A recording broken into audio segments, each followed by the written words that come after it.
بسم الله الرحمن الرحيم. نحمده ونصلي ونسلم على رسوله الكريم وعلى آله وأصحابه أجمعين. اللهم صل على سيدنا ومولانا محمد وعلى آل سيدنا ومولانا محمد وبارك وسلم. اللهم صل على سيدنا ومولانا محمد وعلى آل سيدنا ومولانا محمد وبارك وسلم. اللهم صل على سيدنا ومولانا محمد وعلى آل سيدنا ومولانا محمد وبارك وسلم صلاة وسلاما كثيرا كثيرا.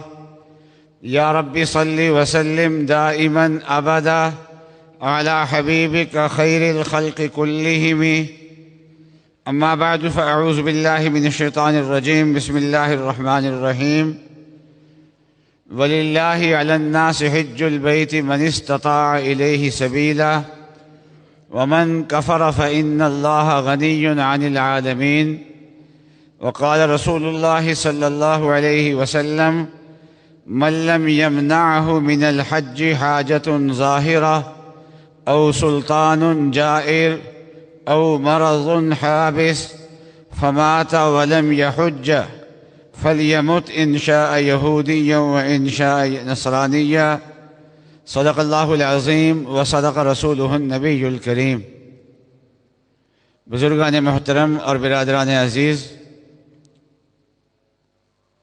حج اسلامی عبادات میں سے اسلام کی بنیادی عبادات میں شامل ہے. رسول اللہ صلی اللہ علیہ وسلم کا ارشاد ہے کہ بنی الاسلام علی خمس، کہ اسلام کی بنیاد 5 عبادتوں پہ ہے. پہلی عبادت لا الہ الا اللہ محمد الرسول اللہ کی گواہی دینا ہے، پھر نماز پڑھنا، زکوٰۃ دینا، رمضان المبارک کے روزے رکھنا اور حج کرنا. یہ 5 عبادات ہیں جو اسلام کی بنیادی عبادات میں سے ہے. تو ظاہر بات ہے کہ جیسے نماز کی اہمیت ہے، روزے کی اہمیت ہے، زکوٰۃ کی اہمیت ہے، اسی طریقے سے حج کی بھی اہمیت ہے. یہ اسلامی فرائض میں سے ایک اہم ترین فریضہ ہے. حج ہر جگہ نہیں ہوتا. مکہ معظمہ میں اللہ کا گھر ہے، وہاں جا کے حج ہوتا ہے. اللہ کے گھر کے ارادہ کر کے جانے کا نام ہی حج ہوتا ہے، اور وہاں تک پہنچنا ہر آدمی کے بس کی بات نہیں ہے. اس لیے اللہ تعالیٰ نے جب حج کا حکم دیا تو ساتھ ایک قید بڑھا دی. وہ یہ ہے کہ وَلِلَّهِ عَلَى النَّاسِ حِجُّ الْبَيْتِ، لوگوں کے ذمہ اللہ کے گھر کا ارادہ کرنا ہے، حج کرنا ہے. مَنِ اسْتَطَاعَ إِلَيْهِ سَبِيلًا، جو وہاں تک پہنچنے کی طاقت رکھتا ہو. وہاں تک پہنچنے کی طاقت کا مطلب کیا ہے؟ تو رسول اللہ صلی اللہ علیہ وسلم نے ارشاد فرمایا کہ زاد اور راحلہ، زاد کہتے ہیں کھانے پینے کا سامان، یعنی حاجی کے پاس اس سفر میں کھانے پینے کا سامان ہو، اور جن کا خرچہ اس کے ذمہ ضروری ہے وہ اخراجات بھی ادا کر کے یہاں سے جائے. اور دوسرا یہ ہے کہ سواری کے اخراجات بھی اس کے پاس ہوں. تو کھانے پینے کے اور ضروریات کے اخراجات اور سواری کے اخراجات جس آدمی کے پاس ہوں، تو زندگی میں ایک بار حج کرنا انسان کے ذمہ ضروری ہوتا ہے. حج بڑی محبت والی عبادت ہے. جہاں اللہ تبارک و تعالی نے اس عبادت کا حکم دیا ہے، وہاں انداز بھی بڑی محبت والا اختیار فرمایا ہے. فرمایا کہ ان اول بیت وضع للناس، اپنے گھر کا تعارف کرایا کہ یہ روئے زمین کا سب سے پہلا گھر ہے. انسانوں نے گھر بنانے کا سلسلہ شروع کیا نا، تو سب سے پہلے جو گھر بنایا گیا ہے روئے زمین پہ وہ کون سا ہے؟ تو فرمایا کہ للذی ببکۃ، جو مکہ معظمہ میں ہے، یہ سب سے پہلا گھر ہے. تو پہلی شان تو اس کی یہ ہے کہ روئے زمین کے مکانات میں سب سے پہلا مکان جو اللہ تبارک و تعالیٰ نے بنوایا ہے وہ بیت اللہ شریف ہے۔ کس نے بنایا؟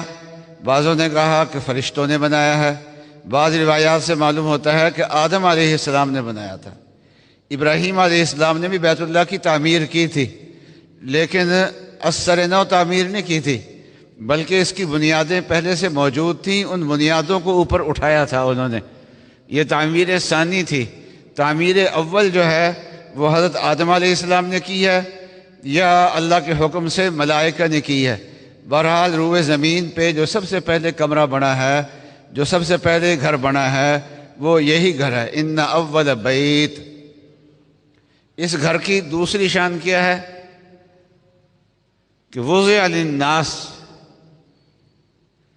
کہ یہ لوگوں کے فائدے کے لیے بنایا گیا ہے۔ تو ایک چھوٹا سا گھر دیکھنے کو لگتا ہے، لیکن اس کی افادیت تمام لوگوں کے لیے ہے۔ وضع للناس، سارے لوگ اس کے اندر آ گئے، سارے لوگوں کے فائدے کے لیے ہے۔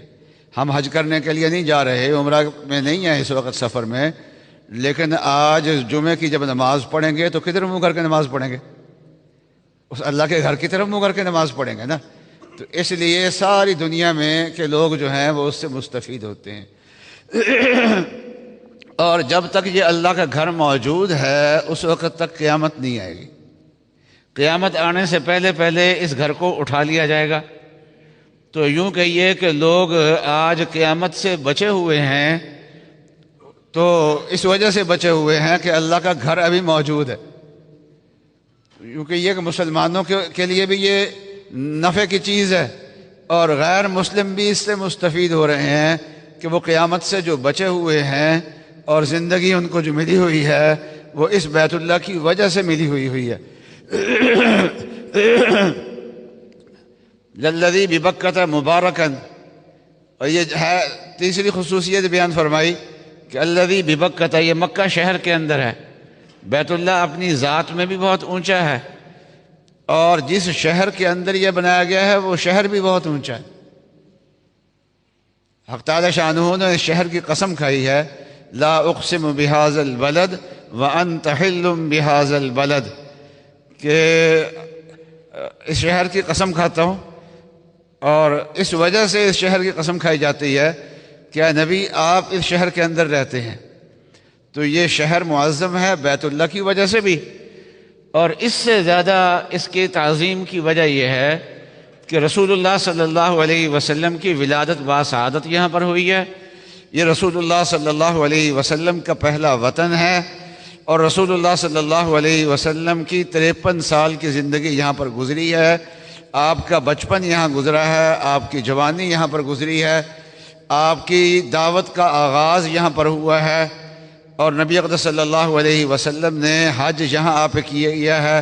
مدنی زندگی میں حضرت صلی اللہ علیہ وسلم نے 4 عمرے حضرت صلی اللہ علیہ وسلم نے کیے ہیں۔ تو حضرت صلی اللہ علیہ وسلم کی طرف نسبت ہے اس شہر کی۔ یہ شہر اس وجہ سے قسم کھانے کے قابل ہے، لا اقسم بہذا البلد وانت حل بہذا البلد۔ تو الذی ببکۃ مکہ شہر میں ہے۔ ان اول بیت وضع للناس، تمام لوگوں کے لیے اللہ میاں نے بنایا ہے۔ للذی ببکۃ تیسرا، اور چوتھا مبارکن، یہ برکت کی چیز ہے۔ برکت یہ ہوتی ہے کہ اس کے وجود سے خلق خدا کو فائدہ بہت پہنچے۔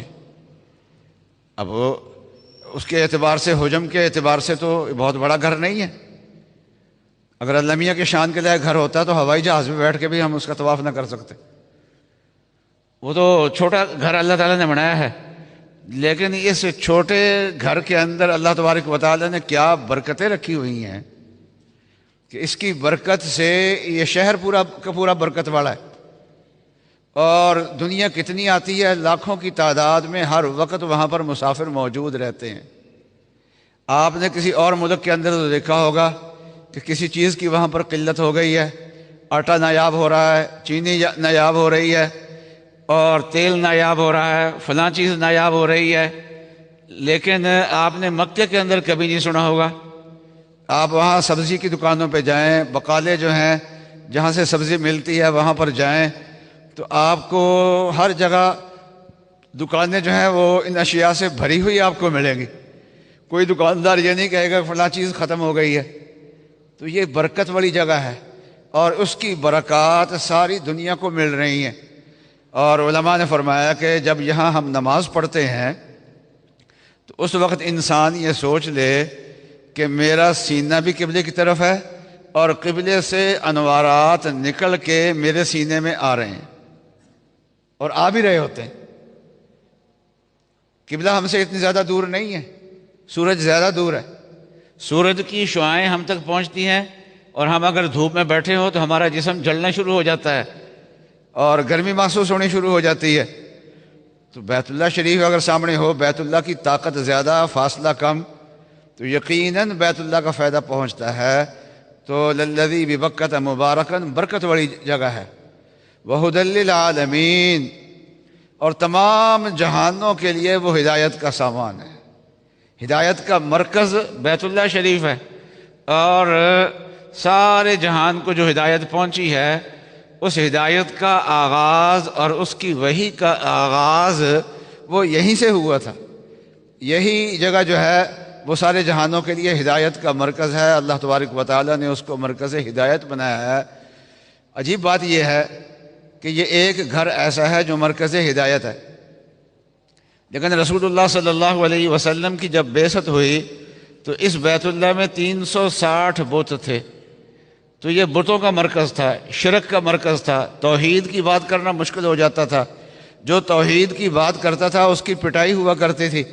لیکن رسول اللہ صلی اللہ علیہ وسلم نے 13 سال صبر کے ساتھ یہاں پر محنت کی اور 10 سال آپ نے جہاد کیا. اس 10 سالہ جہاد میں سے 8 سالہ جہاد کے بعد مکہ فتح ہوا اور یہاں سے شرک نکلا. تو سوال یہ ہے کہ جب اللہ تعالیٰ نے سارے جہانوں کی ہدایت کا مرکز اس کو بنایا تھا، یہ ہدی للعالمین تھا، تو پھر یہ شرک کا مرکز کیسے بن گیا؟ اور اب تو الحمدللہ یہ توحید کا مرکز ہے اور قیامت تک انشاءاللہ توحید کا مرکز رہے گا. دجال جو ہے وہ بیت المقدس میں بھی آئے گا، ہر جگہ پہ آئے گا، لیکن ایک مکہ معظمہ میں نہیں آ سکتا، دوسرا مدینہ منورہ میں نہیں آ سکتا. ان 2 جگہوں پہ وہ نہیں آ سکے گا، لیکن باقی جگہوں پہ وہ دنیا کے اندر، ساری دنیا کے اندر گھومے گا. اب یہ ہدایت کا مرکز ہے، اب یہ مسلمانوں کے پاس رہے گا اور اب کبھی بھی یہ کافروں کے قبضے میں نہیں جائے گا. مسلمان ایک دوسرے سے چھین لیں، فتح کر لیں، یہ الگ بات ہے، لیکن یہ ہے کہ کافروں کا قبضہ اس کے اوپر ہو جائے، مکہ معظمہ کے اوپر، ایسا نہیں ہوگا. تو یہ ہدی للعالمین ہے، تو پھر یہ شرک کا مرکز کیوں بنا ہوا تھا؟ تو اصل بات یہ ہے کہ جیسے بیت اللہ جو ہے وہ سارے جہانوں کے لیے ہدایت کا سامان ہے، ایسے ہی پیغمبروں میں رحمت للعالمین بھی صرف ایک ہی پیغمبر ہے.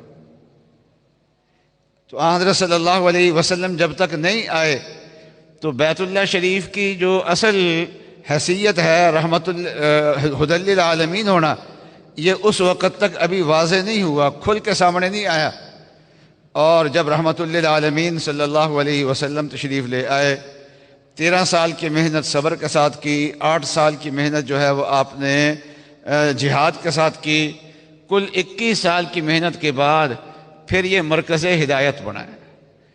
اور پھر ایسا مرکز ہدایت بنا ہے کہ اب انشاءاللہ قیامت تک یہ مرکز ہدایت رہے گا. تو وہدی للعالمین، فرمایا فیہ آیات بینات، اس میں اللہ کی قدرت کی بڑی بڑی نشانیاں ہیں. فیہ آیات بینات، تو اس میں اللہ تعالیٰ کی قدرت کی نشانیاں ہیں. تو اللہ کی قدرت کی نشانیاں تو بے شمار ہیں، لیکن یا اللہ کوئی تھوڑی سی 1-2 بتا ہی دو ہمیں. فرمان لگے کہ ایک ظاہری نشانی بتا دیتے ہیں، ایک معنوی نشانی بتا دیتے ہیں. ظاہری نشانی یہ ہے کہ مقام ابراہیم، اس میں مقام ابراہیم ہے. ابراہیم علیہ السلام نے جب بیت اللہ شریف کی تعمیر کی تھی تو ایک پتھر پہ کھڑے ہو کے کر رہے تھے، اور جب ان کو اوپر جانے کی ضرورت ہوتی تھی تو پتھر خود ہی اوپر اٹھ کے اوپر کو چل جاتا تھا، اور جب نیچے ہونے کی ضرورت ہوتی تھی پتھر خود بخود نیچے آ جاتا تھا. اور اس پتھر کے اوپر ابراہیم علیہ السلام کے قدموں کے نشانات بھی پڑ گئے، اور نشان بھی معمولی نہیں، گہرا نشان پڑا ہوا ہے، جن لوگوں نے دیکھا ہوگا اور دیکھا ہوگا گہرا نشان پڑا ہوا ہے۔ اچھا، ابراہیم علیہ السلام وہاں مکہ معظمہ میں اور حرم شریف میں صرف کیا پاؤں نہیں لگائے، سجدے بھی کیے نا،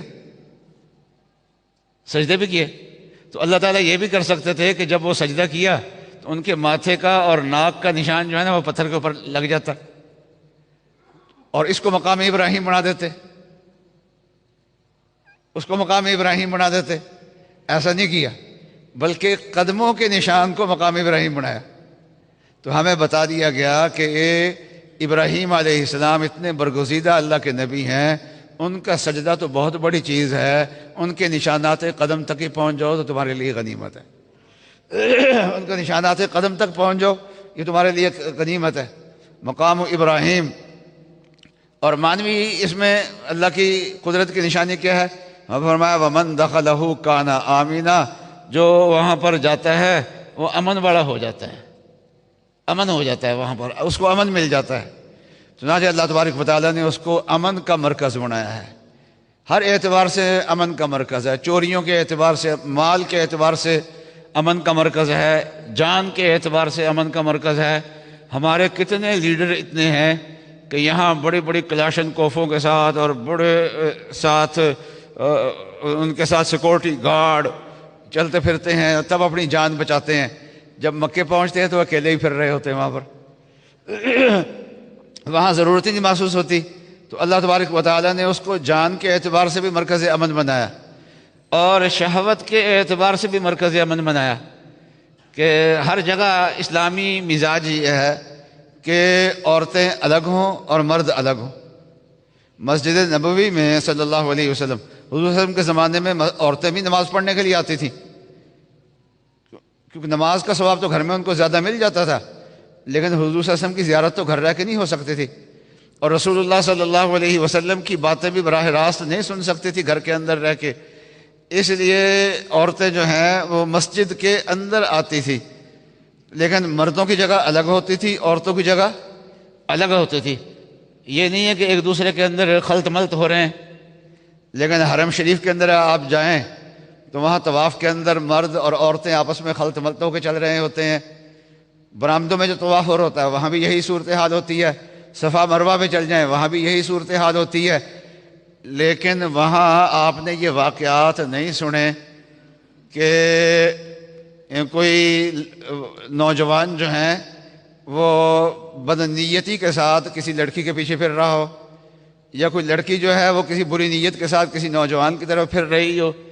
ایسی وہاں صورتحال نہیں ہوتی، ساتھ ساتھ چل رہے ہوتے ہیں، لیکن طبیعت پاک اور صاف ہوتی ہے، کسی کے ذہن میں ایسی چیز نہیں ہوتی۔ اور جہاں اتنا بڑا ہجوم ہو وہاں لڑائیاں بھی ہو سکتی ہیں، لیکن بیت اللہ شریف ایک ایسی جگہ ہے کہ وہاں لڑائیاں ہوتی ہی نہیں ہیں۔ اور عجیب بات یہ ہے کہ حاجی جب آتے ہیں نا واپس تو آ کے وہاں کی زیارات بھی بتاتے ہیں، فلاں چیز کی زیارت کر کے آئے، غار ثور پہ گئے، غار حرا پہ گئے، اور فلاں جگہ پہ گئے، فلاں جگہ پہ گئے، فلاں جگہ ہم نے دیکھی۔ لیکن آپ اگر حاجیوں سے پوچھو کہ تھانہ دیکھا، کچہری دیکھی، تو میرا خیال یہ ہے کہ 1000 میں سے ایک آدمی بھی نہیں نکلے گا جو یہ کہے کہ میں وہاں تھانہ اور کچہری دیکھ کے آیا ہوں، وہاں کی تھانہ اور کچہری دیکھ کے آیا ہوں۔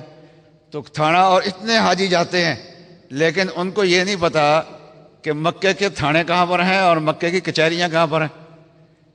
تو یہ امن کی صورتحال ہے کہ امن اللہ تبارک و تعالیٰ نے مثالی وہاں پر رکھا ہے، وَمَن دَخَلَهُ كَانَ آمِنًا۔ یہ اللہ تبارک و تعالیٰ نے اپنے گھر کا تعارف کرایا ہے، 4-5 نکات بیان فرمائے ہیں، اور بیان کرنے کے بعد پھر فرمایا کہ یہ تو میں نے تمہیں بتا دیا ہے نا، تو اگر تمہیں آ سکو تو آ جانا، اگر آ سکو تو آ جانا، پھر ضرور آنا اور لازمی آنا۔ وَلِلَّهِ عَلَى النَّاسِ حِجُّ الْبَيْتِ مَنِ اسْتَطَاعَ إِلَيْهِ سَبِيلًا۔ اس لیے ایک مرتبہ حج کرنا چاہیے، جس کے ذمہ اللہ تعالیٰ نے حج فرض بنایا ہو، ایک مرتبہ حج کرنا جو ہے وہ فرض ہے۔ اللہ تعالیٰ نے بڑی محبت سے بلایا ہے، کوئی محبت سے بلائے، ہمیں تو حکم یہ ہے کہ تمہیں کوئی انسان محبت سے دعوت دے اس کی دعوت بھی قبول کرو۔ جب انسان کی دعوت قبول کرنا ضروری ہے تو اللہ نے اپنا گھر بنا کے اس کا تعارف کرایا کہ میرا گھر ہے اور ایسا ہے اور ایسا ہے اور اس کے اندر یہ خوبیاں میرے گھر کے اندر پائی جاتی ہیں، تم میرے گھر کے اندر ضرور آنا، تو اللہ تبارک و تعالیٰ نے یہ سب کچھ گنوانے کے بعد پھر بڑی محبت سے فرمایا وَلِلَّهِ عَلَى النَّاسِ حِجُّ الْبَيْتِ مَنِ اسْتَطَاعَ إِلَيْهِ، جو وہاں آنے کی طاقت رکھتا ہو تو ضرور میرے گھر میں آئے۔ تو اس لیے جس کے اندر اللہ تعالیٰ نے استطاعت رکھی ہو، اس کے پاس اخراجات اتنے ہوں کہ وہ حج کر سکتا ہو، تو اس کے لیے حج کرنا لازم ہے۔ یہاں تو ساری محبت کی بات تھی، اور محبت سے بھی کوئی متاثر نہ ہو، محبت والی دعوت سے بھی کوئی متاثر نہ ہو تو بڑا بے لحاظ انسان ہے۔ تو بے لحاظوں کے ساتھ پھر بے لحاظی کی جاتی ہے نا۔ تو آگے اللہ میاں نے فرمایا وَمَنْ كَفَرَ فَإِنَّ اللَّهَ غَنِيٌّ عَنِ الْعَالَمِينَ، جو انکار کرتا ہے نہیں آتا۔ انکار کرنے کا دو مطلب یہ ہے کہ تو حج کی فرضیت کا انکار کر دیتا ہے، نعوذ باللہ، وہ تو مسلمان رہا ہی نہیں۔ جو انکار کر دیتا ہے یعنی آنے سے انکار کر دیتا ہے، تو فَإِنَّ اللَّهَ غَنِيٌّ عَنِ الْعَالَمِينَ، تو اللہ تبارک و تعالیٰ کو بھی پھر پورے جہان کی کوئی پرواہ نہیں آتے تو نہ صحیح۔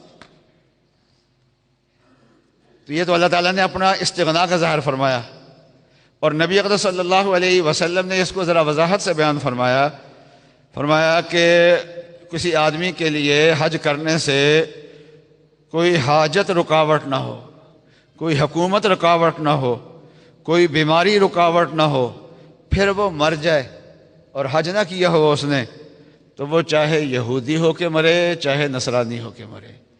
اس میں علامت اس بات کی طرف اشارہ کر دیا گیا کہ حج نہ کرنے سے، استطاعت کے باوجود بھی حج نہ کرنے سے صرف یہ نہیں ہے کہ ایک فریضہ رہ جائے گا، بلکہ ایمان کے چھوٹ جانے کا بھی اندیشہ ہے۔ اللہ تبارک و تعالیٰ حفاظت فرمائے۔